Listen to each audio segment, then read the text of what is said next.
কবুল করো, ইনশাল্লাহ দেখবেন ওই একটা সেজদা যদি কবুল হয়ে যায় আল্লাহ পাক আপনার সব গুনাহ মাফ করে দিবেন ইনশাল্লাহ।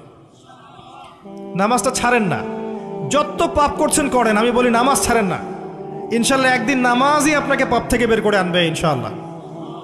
আর শয়তান আপনাকে হতাশ করতে চাইবে, শয়তান আপনাকে হতাশ করতে চাইবে যে তুই তো গার্লফ্রেন্ডের সাথে কথা বললি, রাতের বেলা পর্ন দেখলি, তুই তো ফ্রি মিক্সিংয়ে আছিস, তুই মাদকদ্রব্য খাচ্ছিস, তুই কাজে ফাঁকি মারিস, তুই ট্যাক্স আদায় করিস নাই, দুর্নীতি করছিস, তুই আবার নামাজ পড়বি কেন? শয়তান আপনাকে এগুলো বোঝাবে কিন্তু যে নামাজ তো আমার শোভা পায় না, আমি তো অনেক পাপী মানুষ।